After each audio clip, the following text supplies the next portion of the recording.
আমার কাছে এখন যে পরিমাণ টাকা আছে, আমি আর 1 টাকা ইনকাম না করলেও চলতে পারবো। 3 মাসে 44 লক্ষ টাকা ইনকাম করছি। বর্তমান যে আয়টা আছে আমার হচ্ছে গিয়ে 5,29,000 টাকা। যদি আর্নিং ঠিকঠাক থাকতো এটা 50 লাখ ক্রস করতো। 43,38,697 টাকা হিসাব অনুযায়ী। তাহলে বিলাল যে 44 লাখ বললো, কিন্তু 43 লাখ। বিলাল কি ভুল বললো, মিথ্যা বললো?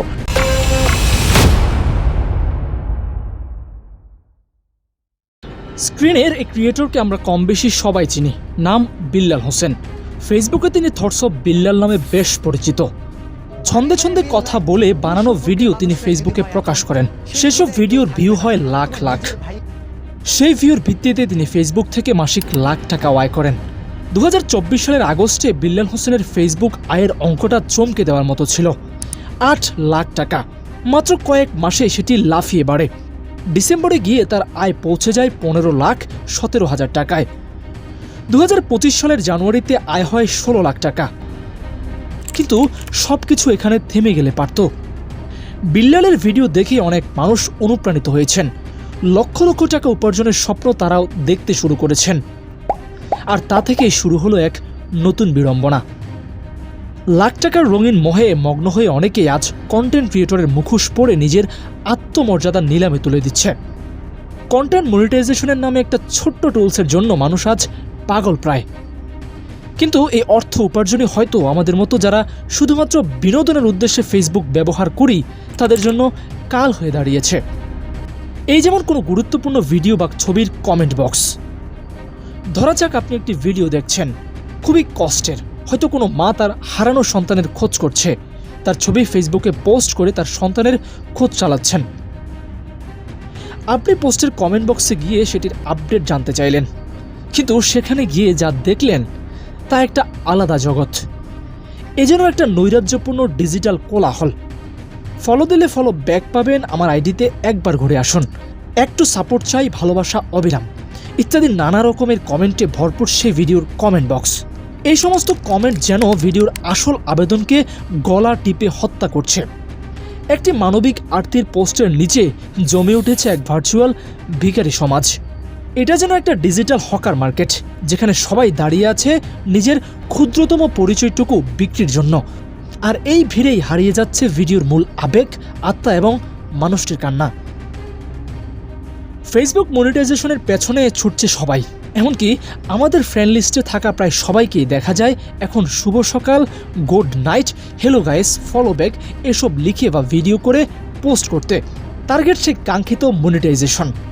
শুধু যে আমাদের ফ্রেন্ড লিস্টে যারা আছেন তারাই করছে তা কিন্তু এমন নয়।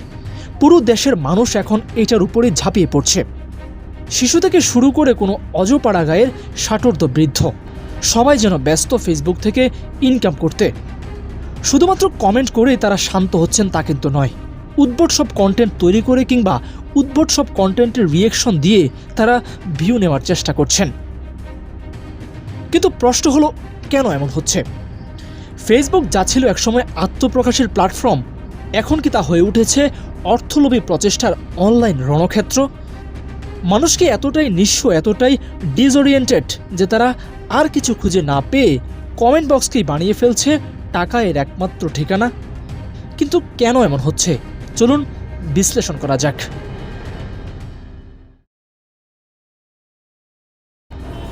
বাংলাদেশ পরিসংখ্যান ব্যুরোর সর্বশেষ রিপোর্ট বলছে এই দেশে এখনও 19.2% মানুষ দারিদ্র্য সীমার নিচে বসবাস করছে। মানে প্রতি 5 জনে 1 জন দিন শেষে পেট ভরে খেতে পারে না। শহরে দারিদ্র্যের হার 16.5%, আর গ্রামে চিত্রটা আরও স্পষ্ট। 20%-এর বেশি মানুষ এখনও দিনে 3 বেলা খায় না। 2025 সালে এসে বাংলাদেশের জনসংখ্যা দাঁড়িয়েছে প্রায় 17 কোটি। বিশ্বে মোট জনসংখ্যার 2.13% একাই বাংলাদেশে বসবাস করছে। ভাবুন একবার, পৃথিবীর প্রতিটা 100 জন মানুষের মধ্যে 2 জন বাংলাদেশি, যেখানে জনসংখ্যার হিসেবে বাংলাদেশ এখন বিশ্বের প্রায় 8 নম্বরে। আর এই ছোট্ট দেশে প্রতি বর্গ কিলোমিটারে 1350 জন মানুষ বসবাস করছে। মানে 1 কিলোমিটার হাঁটলে পাশে 1000 জন মানুষ। অথচ 18 কোটির বাংলাদেশে কর্মক্ষম জনগোষ্ঠীর প্রায় 63 লাখই বেকার। আর এই বেকারদের 87% শিক্ষিত বেকার।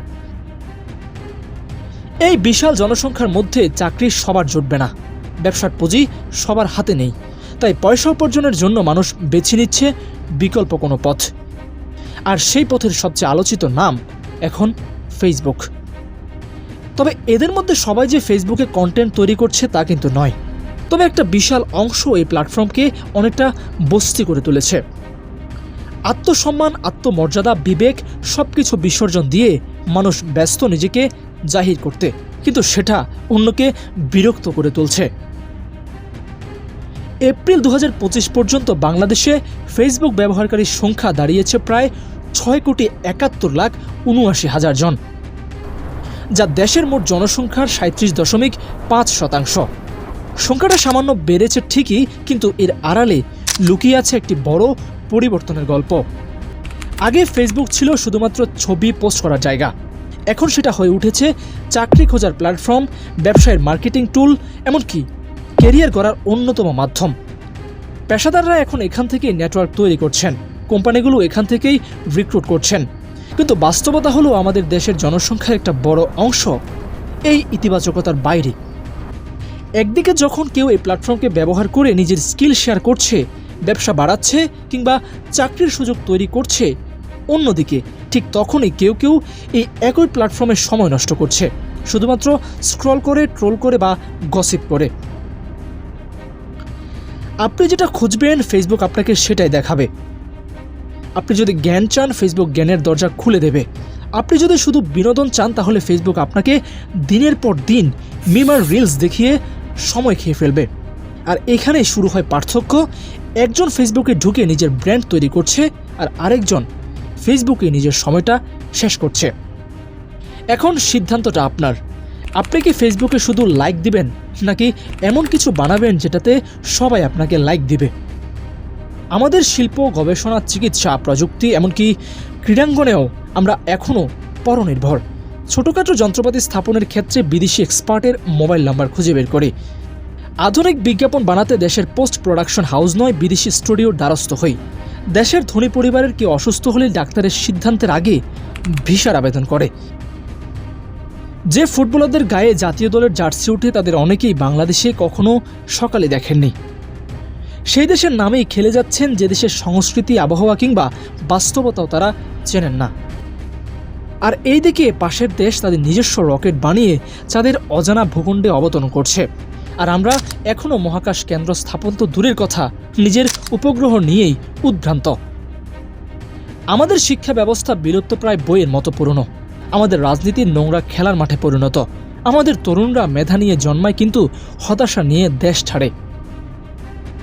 যেখানে অন্যদের তরুণরা এআই, রোবোটিক্স নিয়ে কাজ করছে, আমাদের তরুণরা টিকটক আর ইমোশনাল ভিডিও বানিয়ে দিনের পর দিন পার করছে।